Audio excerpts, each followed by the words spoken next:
Hello मेरे प्यारे दोस्तों, कैसे हैं आप लोग। आशा करता हूं आप सभी अच्छे से होंगे। मैं आपका दोस्त SSR आपके लिए लाया हूं एक मज़ेदार हॉरर स्टोरी। तो चलिए कहानी को शुरू करते हैं। लगभग आधी रात हो चुकी थी जब मुस्कान और अभिषेक ने आखिरकार अपने नए घर की मरम्मत पूरी कर ली। वे भिंड से हैं और उन्होंने एक विवाहित जोड़े के रूप में एक शांत जीवन शुरू करने के लिए मोहिनीगढ़ में जाने का फैसला किया। घर साधारण लेकिन आरामदायक है। हालांकि घर थोड़ा पुराना है, लेकिन उन्हें इसका स्थान पसंद है क्योंकि पड़ोस शांत है। लिविंग रूम में सामान व्यवस्थित करते समय मुस्कान को सड़क के उस पार एक पुराना घर दिखाई देता है।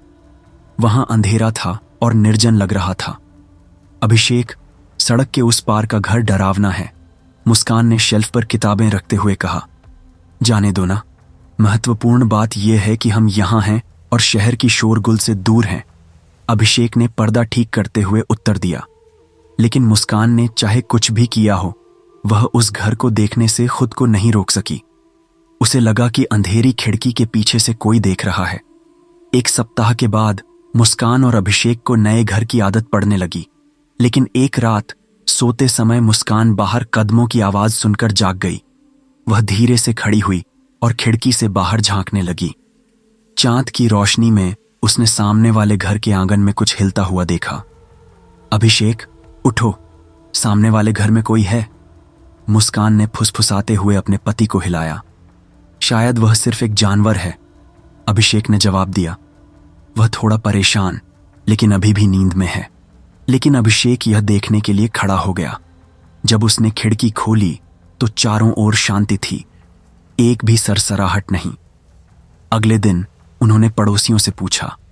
उन्हें पता चला कि सड़क के पार का घर एक घटना के बाद लंबे समय से खाली पड़ा हुआ है। वहां रहने वाले पूरे परिवार की हत्या कर दी गई थी। स्टोर क्लर्क ने कहा, वहां कोई भी ज्यादा देर तक नहीं रुकता। ऐसी कहानियां हैं कि जो भी वहां आसपास रहता है उसे कुछ अलग अनुभव होता है। एक सुबह जब मुस्कान छत पर कॉफी पी रही थी, उसने देखा कि घरेलू सामान से भरा एक ट्रक सामने वाले घर पर आया। उस घर में एक परिवार रहने आया, एक महिला और एक पुरुष जो लगभग 30 वर्ष के लग रहे थे, अपनी छोटी बेटी के साथ। आखिरकार उस घर में कोई है, अभिषेक ने कॉफी पीते हुए कहा।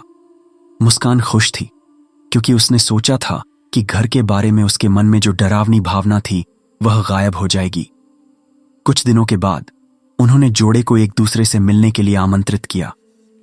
महिला ने अपना परिचय विनीता के रूप में दिया और उसके पति का नाम रमेश था। उनकी बेटी प्रिया है जो शर्मीली है और कम बोलती है। लेकिन बात करते समय मुस्कान ने विनीता के अजीब व्यवहार पर ध्यान दिया। वह अभिषेक को घूर रही थीं और बेचैन लग रही थीं। दिन बीतते गए और दोनों परिवारों के बीच अच्छे संबंध हो गए। लेकिन एक रात जब मुस्कान और अभिषेक टीवी देख रहे थे, उन्हें सड़क के पार वाले घर से तेज चीख सुनाई दी। वे तुरंत वहां दौड़े। जब वे पहुंचे तो उन्होंने विनीता को फर्श पर बैठे रोते और कांपते हुए पाया। उनकी बेटी प्रिया एक कोने में खड़ी थी, चुप लेकिन उन्हें घूर रही थी। यहां क्या हुआ? अभिषेक ने पूछा। मुझे नहीं पता। मुझे बस हमारे कमरे में कुछ हिलता हुआ महसूस हुआ, विनीता ने आंसू बहाते हुए उत्तर दिया। अगले पल उन्होंने कमरे की जांच की। उसके कोने में उन्हें पुरानी चीजों से भरा एक पुराना बक्सा मिला, खिलौने, तस्वीरें और एक पत्रिका। पत्रिका में उन डरावनी घटनाओं के बारे में लिखा था जब घर के मालिक का परिवार अभी भी उस घर में रह रहा था। इससे विनीता पर ध्यान केंद्रित होने लगा और उसकी घबराहट बढ़ने लगी। जैसे ही मुस्कान पत्रिका पढ़ती है, उन्हें ऐसे विवरण मिलते हैं जो वे पहले नहीं जानते थे। वहां ईर्ष्या, विश्वासघात और जघन्य अपराध की भीषण कहानी लिखी हुई है।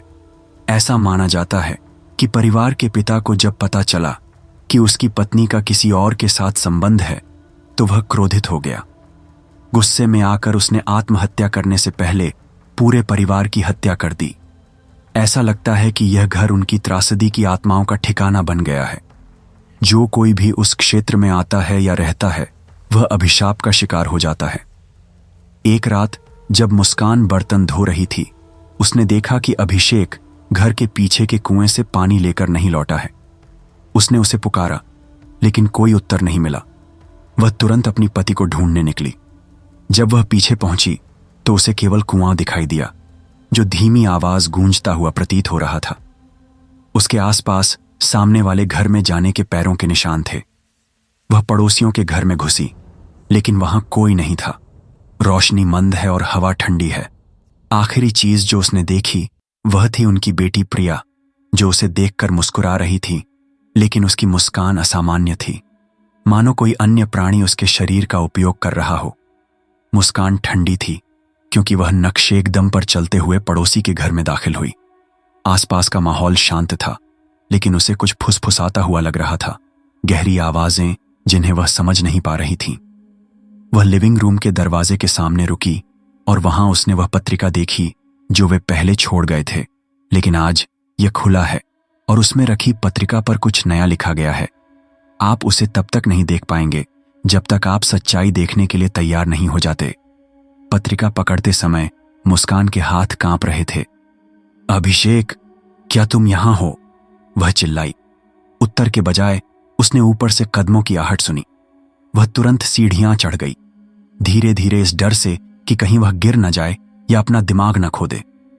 दूसरी मंजिल पर पहुंचकर एक बेडरूम का दरवाजा खुला। उसने बाहर झांक कर देखा और फर्श पर खिलौने बिखरे हुए थे, वही खिलौने जो उसने एक दिन पहले बक्से में देखे थे। लेकिन आगे उसने जो देखा वह और भी डरावना था। प्रिया कोने में खड़ी थी, उसकी पीठ मुड़ी हुई थी और वह प्रार्थना कर रही थी। प्रिया, मुस्कान ने फुसफुसाकर बुलाया, लेकिन लड़की वापस नहीं मुड़ी। इसके बजाय वह उसकी ओर देखे बिना कमरे से बाहर जाने लगी। वह सीढ़ियों से नीचे और घर के पीछे तक उसका पीछा करती रही। जब वे कुएं के पास पहुंचे तो प्रिया रुकी और उसमें अपनी उंगली डालकर इशारा किया। अभिषेक अंदर है, लड़की ने धीरे से कहा, लेकिन उसकी आवाज बचकानी नहीं लगी। मुस्कान! मुस्कान को कुएं से हल्की सी चीख सुनाई दी। ये अभिषेक होना चाहिए। वह तुरंत नीचे झुकी और कुएं के अंदर झांकी। नीचे उसने अपनी हस्बैंड को देखा। वह भीगा हुआ और डरा हुआ दिख रहा था। अभिषेक, आप वहां कैसे पहुंचे? उसने रस्सी की तलाश करते हुए पूछा, लेकिन इससे पहले कि वह अभिषेक को खींचने का कोई रास्ता खोज पाती, प्रिया उसे वापस खींच लेती है। उसे मत बचाओ, वह अब उनमें से एक है, लड़की ने कहा, लेकिन उसकी आंखें अब सामान्य नहीं थीं। उसकी आंखें काली, बेजान थीं। मुस्कान को घर में पीछे हटने के लिए मजबूर होना पड़ा। वहां उसने दीवार पर तस्वीरें देखीं, उस परिवार की पुरानी तस्वीरें जो वहां रहते थे। लेकिन एक तस्वीर उन्हें अखर गई। तस्वीर में लड़की बिल्कुल प्रिया जैसी दिख रही थी। मुस्कान ने संकोच नहीं किया और पत्रिका ले ली। पत्रिका के आखिरी पेज में एक रहस्य लिखा था, जिससे पता चलता है कि प्रिया उस त्रासदी की पहली शिकार थी। अपने पिता की बात न मानने के कारण वह सबसे पहले मारी गई, लेकिन समय के साथ इसकी भावना बदल गई। वह क्रोध और प्रतिशोध से भर गई। मुस्कान अपने पति को कुएं में नहीं छोड़ सकती थी। वह उनके घर से एक रस्सी लाने में कामयाब रही और अभिषेक को खींचने के लिए वापस लौट आई।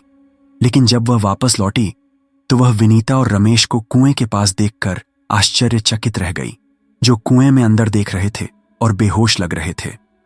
बहुत देर हो चुकी है, मुस्कान, विनीता ने कहा। इस घर के अभिशाप से कोई नहीं बचता, इसीलिए हम सब कुछ खत्म करने के लिए यहां चले आए। अभिषेक को बचाने से रोकने के लिए रमेश अचानक मुस्कान को पकड़ लेता है, लेकिन अपनी हताशा में मुस्कान उसे दूर धकेलने में कामयाब रही और कुएं की ओर भागी। उस वक्त उसने अभिषेक को रस्सी से खींचने की कोशिश की। जब वह अपनी पति को खींच रही थी तो उसे अपने आसपास भूकंप जैसे तेज झटके महसूस हुए। घर के अंदर से उसने प्रिया की गगनभेदी चीखें सुनी। ऊपर देखते हुए उसने देखा कि लड़की दरवाजे पर खड़ी है। वह भीग रही है और उसे घूर रही है। हस्तक्षेप मत करो, वह चिल्लाई, लेकिन मुस्कान ने एक बच्चे की आवाज के बजाय सैकड़ों आवाजें सुनी। मुस्कान ने अपने डर पर काबू रखा और हिम्मत से काम लिया, तो अंत में मुस्कान अभिषेक को कुएं से बाहर निकालने में सफल हो जाती है और वे बच जाते हैं। लेकिन वे कुछ कर तो नहीं सकते, लेकिन महसूस करते हैं कि कोई उनका पीछा कर रहा है। जैसे ही वे घर की ओर चले, अभिषेक रुका और पीछे देखा। क्या तुम्हें ऐसा लगता है कि कोई हमारा पीछा कर रहा है, मुस्कान? उसने पूछा। हम सुरक्षित नहीं हैं, अभिषेक, अभिशाप हम पर है। जब मुस्कान और अभिषेक अपने घर लौटे तो आसपास का माहौल शांत था, लेकिन उन्हें हवा का बोझ महसूस हुआ, जैसे कोई उन्हें देख रहा हो। थका हुआ और चोटिल अभिषेक सोफे पर बैठ गया, जबकि मुस्कान चुपचाप घर के चारों ओर घूमती रही, ये सुनिश्चित करते हुए कि कुछ भी सामान्य नहीं हो रहा था। लेकिन वह जितना आश्वस्त थी, उतना वह जानती थी कि अभी तक उनके साथ कुछ तो गलत हो रहा है। वे सुरक्षित नहीं थे। रसोई में मुस्कान ने मेज पर एक पत्र देखा, जिसे वह वहां कब रखा गई थी यह उसे याद नहीं था। उसने उसे खोला और उसमें लिखा था, तुम श्राप को खत्म नहीं सकते। यदि आप चाहते हैं कि यह समाप्त हो जाए तो वापस उस घर में जाए। मुस्कान, अभिषेक ने कहा। अचानक उसके पीछे अभिषेक ने उसे डरा दिया। उसका चेहरा बहुत अलग लग रहा था। चलो वापस उस घर में चलते हैं। मैं हमेशा के लिए इस श्राप से छिपना नहीं चाहती। डर के बावजूद वे जानते थे कि यह सब खत्म करने के लिए उन्हें उस घर में लौटना होगा। जैसे ही वे दोबारा उस घर के अंदर दाखिल हुए, उन्हें तुरंत ठंड का एहसास हुआ जो उनकी हड्डियों को काटने वाली लग रही थी। अंदर कदम रखते ही लिविंग रूम का दरवाजा खुल गया, जिसमें विनीता, रमेश और युवा प्रिया सभी कमरे के बीच में खड़े थे। लेकिन अब वे अलग हैं। उनकी त्वचा पीली है और उनकी आंखें काली और बेजान हैं। तुम वापस क्यों आए? विनीता ने पूछा। उसकी आवाज ठंडी और गुस्से से भरी थी। अभिशाप को खत्म करने के लिए, मुस्कान ने अपने डर को छुपाने की कोशिश करते हुए उत्तर दिया। प्रिया करीब आई। उसकी आंखें चौड़ी थीं और उसके हाथ में एक पुरानी गुड़िया थी। इस अभिशाप का कोई अंत नहीं है। आप सभी कहानी का हिस्सा हैं। उत्तर खोजने के प्रयास में उन्हें लिविंग रूम के पीछे एक गुप्त कमरा मिलता है। यहां उन्हें विनीता की पारिवारिक तस्वीरों से भरी एक वेदी मिली। काली मोमबत्तियां वेदी को घेरे हुए थीं और केंद्र में एक बड़ी किताब थी, शाप की किताब। उन्होंने किताब की सामग्री पढ़ी और तभी उन्हें पूरी कहानी पता चली। यह अभिशाप इस घर के पहले निवासियों के लालच और क्रोध में निहित था। एक महिला, जिसे वे मां कहते हैं, ने सत्ता की इच्छा के लिए आत्माओं का बलिदान दिया। घर में आने वाला हर व्यक्ति अनुष्ठान का हिस्सा बन जाता है और इसे रोकने का एकमात्र तरीका एक निर्दोष आत्मा की बलि देना है। नहीं, मुस्कान फुसफुसाई, हम इसका हिस्सा नहीं बनेंगे। अचानक घर हिलने लगा, मानो वह अंदर से नष्ट हो रहा हो। प्रिया उनके पीछे रोती और गिड़गिड़ाती हुई दिखाई दी। मेरी सहायता करो, मैं यहां नहीं रहना चाहती। लेकिन विनीता और रमेश प्रिया का हाथ पकड़कर उनके पास आए।